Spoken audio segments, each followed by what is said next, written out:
Hey guys, Tom Moran here from Tom's Big Spiders with more rehousing videos. I know it seems like all I do is rehousing videos. However, I just want to point out the reason I do the rehousing videos is I know a lot of people have species that they feel like they're a little afraid of doing the rehousings for. So I try to show how I do them and show how they can be calm and they don't have to be an event that causes a lot of stress. Although obviously any rehousing that's going to be the point where something goes wrong, if it's going to go wrong, if you're keeping your tarantulas and not handling them. So I do understand why people freak out about it. However, I try to show that through mine, if you keep your cool and you do things the right way, generally speaking, you shouldn't have any issues. So I do like putting those out there. But even above that, part of the issue is that I don't poke and prod my spiders to get them out on camera. I have this thing about doing that. I don't ever want to basically use my animals as props or toys. And it's just a personal thing. I'm not saying it's wrong for people. Sometimes if you're doing a video on something, you want to show it to people, you want people to get interested in it. It's nice to have the spider out there so that they can see it. So I totally get it. Personally, though, I'd rather just wait until I do a rehousing where I've already got the animal out. It's obviously going to be a little bit stressed out because of the actual rehousing itself. So rather than, try to get it out with a paintbrush for some other time or lure it out, I just like to do the rehousing, show them when I'm doing the rehousings, and that way I don't have to upset them any other time. So it's kind of killing two birds with one stone. So a lot of people ask me to do videos for species of mine that unfortunately I don't see out all that often, so I have to kind of wait to make the videos until I do a rehousing. And I have been rehousing a lot of things lately, so the good thing is I've been banking up a lot of videos on species that I haven't been able to produce anything on. So hopefully that'll bear out in the future. People will get to see a lot of the species they've been asking for that I haven't been able to put together a video for. So for this one, we're doing a Phormingochilus species Rufus, which is one that I got that I'm really loving, just a gorgeous species. And, oh gosh, what was the other one? Rehousings species Sulawesi Black. I picked up one of those from Dinky Reptiles up in Massachusetts. I was kind of surprised to see that they had one there, and it's grown quite quickly. I'm actually staring at it. It's behind the camera right now on the side of the wall, coincidentally. So we're going to talk a little bit about those two species and their care, and I do think they're cool species. The Phormingochilus species Rufus is pretty pricey, but the Rehousings species Sulawesi Black can be obtained for like around, I think, $30-$35 or so if you pay attention, and it's a big, gorgeous black, a boreal species that acts more like the Lampropelma velocipes as far as it does a lot of burrowing too. So two very unique species that I'm kind of excited to show off, and this is going to be a longer video because I didn't cut too much out of it. So I should probably shut up now and get into the actual video with the spiders so people don't complain that it's just me talking. About to rehouse my species Rufus. We've already actually done this guy earlier because there was some mold in the enclosure. It was one of the enclosures that I rehoused him using the, what the heck's that stuff called? Lugardi, which I will never use that crap again. Unfortunately, all the ones I rehoused out of the second bag blossomed with that fungusy mold stuff. I guess it's fungus. What we're going to put it in is I got these right here. They're not as clear as advertised. However, the size is fantastic. They're about a gallon. They're great for boreals. I think I have my T. stigmerus scorpion communal in one. I've got my centipedes in them. They're tall. They offer a lot of space. And for this one here, I've noticed it is still doing a fair bit of burrowing. So I've given it quite a bit of substrate down here. This is actually moist cocoa fiber and vermiculite. We have a piece of cork bark. I have some sphagnum moss behind it, and if you look in there, there is a starter burrow in case it does want to continue the burrowing right down in there. Because I found that if you give them a starter burrow, especially some of the faster species, before you start, you have a better chance of them staying in the container when you rehouse them. I've seen videos where people put them in, there's no starter burrow, they bolt around, they can't find a place to be secure, and then they bolt right back out. That's not the way to do it. I like to have the starter burrow. So last time this guy had basically created a little tube sock inside. Originally, this was in a dram vial. Oh, is that it? No? Well, originally, this guy was in a dram vial. I moved him up into one of these, the 32-ounce deli cups, and I used Lugardi. Then we quickly had to rehouse it, and I felt terrible because it was like 2 weeks later. Oh, this is going to be fun. And they do a fair bit of webbing. I have no idea where this one is.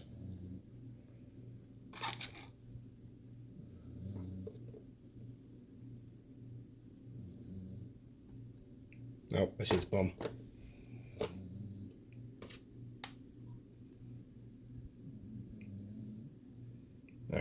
fun. This is going to be tricky. Oh dear.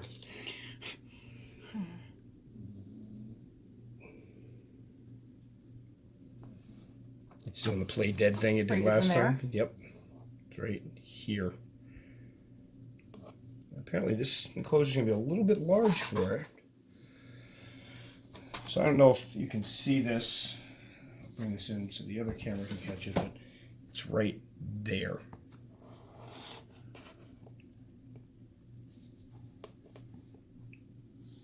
Oh yeah, I can see her.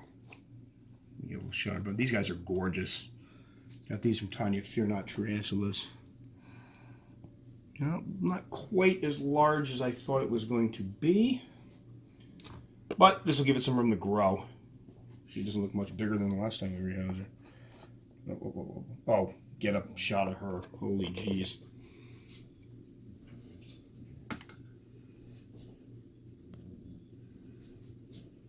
There she is.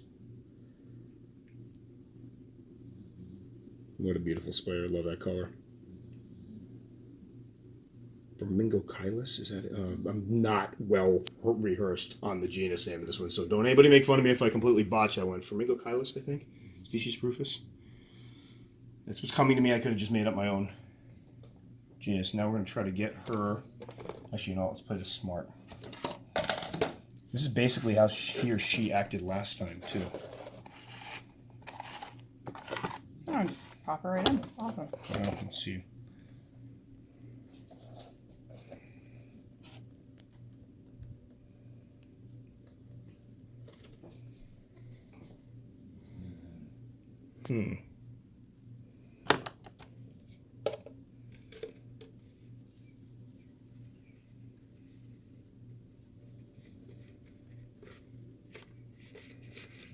There we go, dual wielding the catch cups.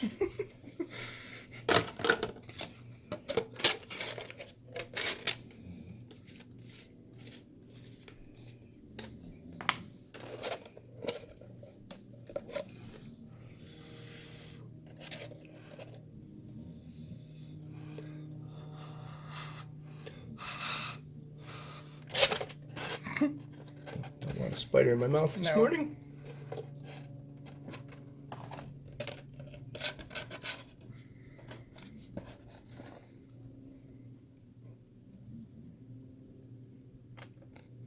She's not being defensive, but she's not backing down. There we go.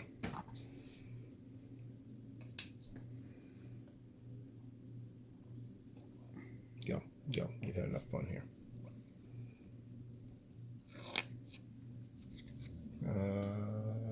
Of course, I stacked everything on top of it. Get this positioned, and then if you want to get another shot of her, this is the Species Rufus. Now the substrate is moist. They do seem to like the moist substrate. And hopefully we'll see if she does some burrowing.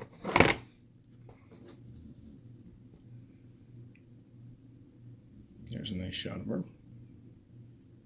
Beautiful spider. That'll actually be a good size for her because she can grow out. Hopefully her. I don't know what it is. It's probably a male with my luck lately.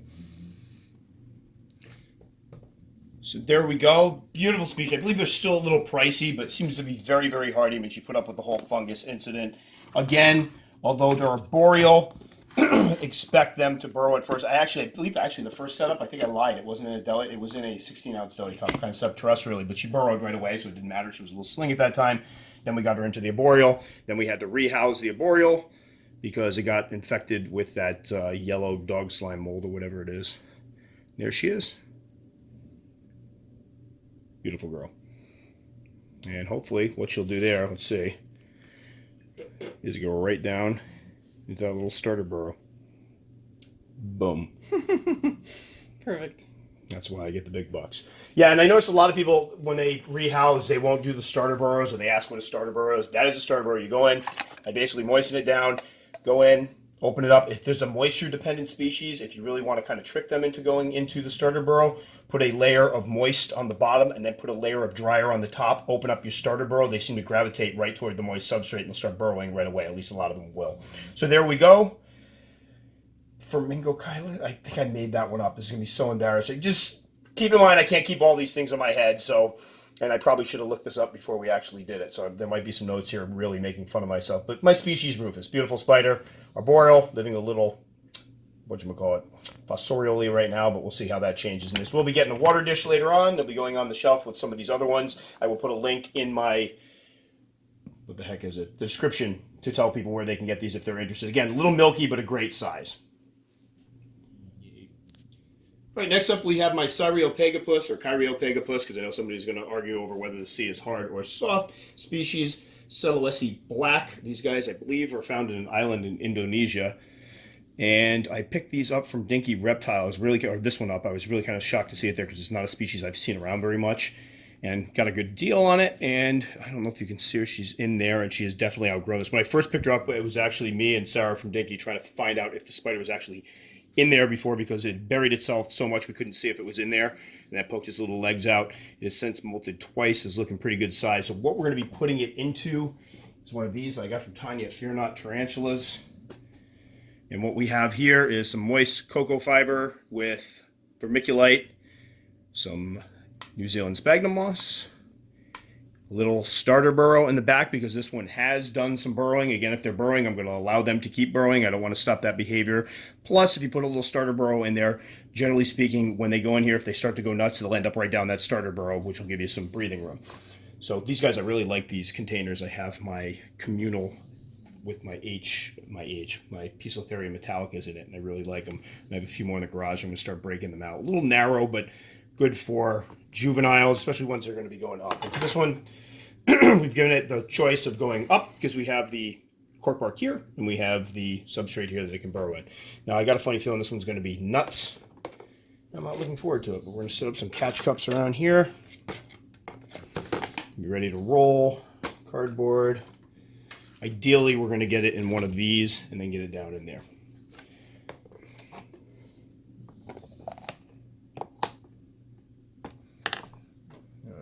So I pull some of this stuff out.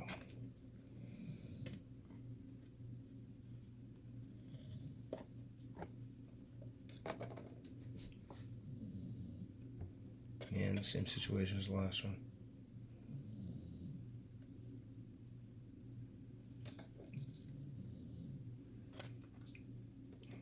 So it's in there. Okay. I I think I saw its feet. Hoping it'll come out on its own accord. Let me just make sure. So, oh my gosh, it smells just like chocolate. Like seriously, smells like dark chocolate. Dinky's using a special substrate. Maybe you No, I should think let me it's just smell that. smell it. It smells like It's probably chocolate. not really chocolate. It smells like dark chocolate. Okay. A little bit. It smells totally like chocolate. Doesn't Exactly like chocolate. Let me see if I can. What? It's like dirt chocolate. Dirt chocolate. No, dark chocolate, dirt chocolate. I love dark chocolate. Actually, I want to tilt this up because usually they go up. Oh, for crying out loud. I really want to see this one. See one of those older molts there. Whoops, sorry.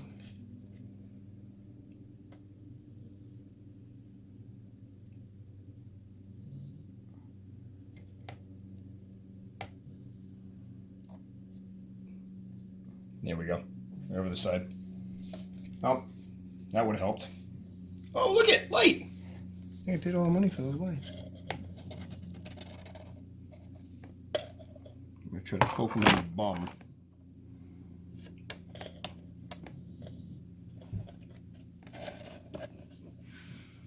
You see him? Mm-hmm. There's a little guy. Now, what I might just do to make it easier on him, I'm already stressed out enough and I feel bad and it's behaving. So I might just pluck this whole big chunk and drop it right in here and let it come out on its own accord. There you see, these guys supposedly get very big, 8 inches or so for females, which makes them pretty large arboreal, and they're like a black coloration, so I'm hoping I get a female.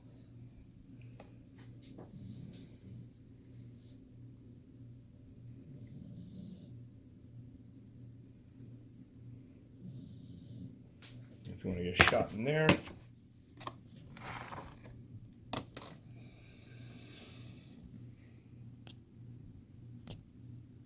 There's the little guy, gal. Now this one, again, is growing very, very quickly. It's molted twice, and I think I got it about, oh gosh, it was a few months ago, right? So it's putting on quite a bit of size. So this will give it some room to grow. Hopefully later on, once it settles down a little bit, it'll go back, do whatever it needs to do in that starter burrow. Didn't do a heck of a lot of webbing. A little bit of webbing on top. There it is. C species of Cyriopagopus or Chiropagopus species, Sulawesi black. Now again, these guys are an Indonesia species, so you're going to want to keep them moist. They will burrow as slings. This one, if you saw, had basically done a little bit of webbing around the fake leaf and then done like a burrow underneath. So a lot of the arboreals, don't panic when you get an arboreal if it doesn't immediately take the arboreal setup. This is why I gave it some substrate here, because I'm going to allow it to do whatever it needs to do. I got a funny feeling what's going to happen is it's going to end up right in here. It's going to do a little burrowing, do a little webbing behind here, and it'll come out and hunt.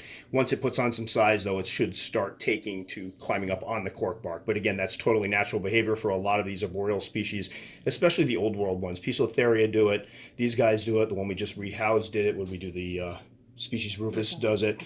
So there we go. My T. gigas did it. Fortunately, we're not going to get to see the little guy and all his guys. I'll try poking him in the bum just one more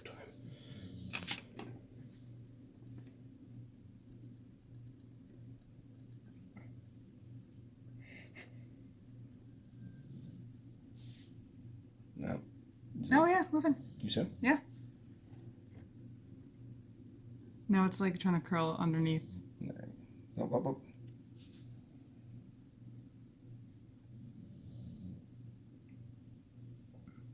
You see it? No, I'll turn this around. It's the only time I tend to catch these guys out.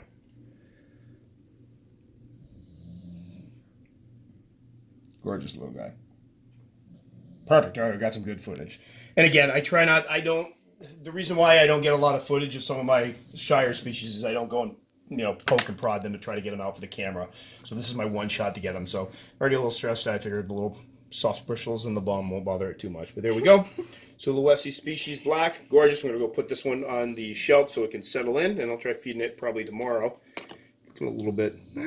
Good shape.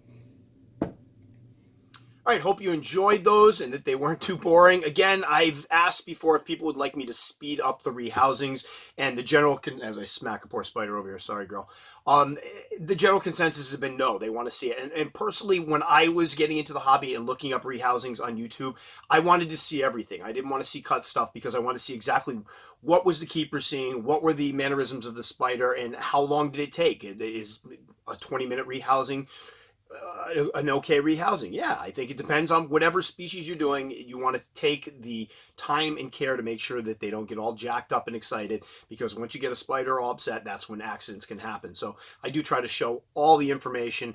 Again, I know it can make for some boring viewing, especially for people that come on that just are used to seeing pictures of the spiders. Sometimes you have to wait for mine, but again, they have that little thing where you can just drag it over and fast forward if you want them. So that'll do it for this one. If this is the first video of mine you've seen and you'd like to check out more, I would encourage you to. You can find them here and here. And if you enjoyed it enough that you would like to subscribe, very much appreciated. I usually put the little bubble right up in here. Thanks so much for watching. We'll catch you guys all next time, and I hope to see some of you in the comment section. Which, speaking of which, I have a lot of comments to answer as soon as I finish this. Thanks.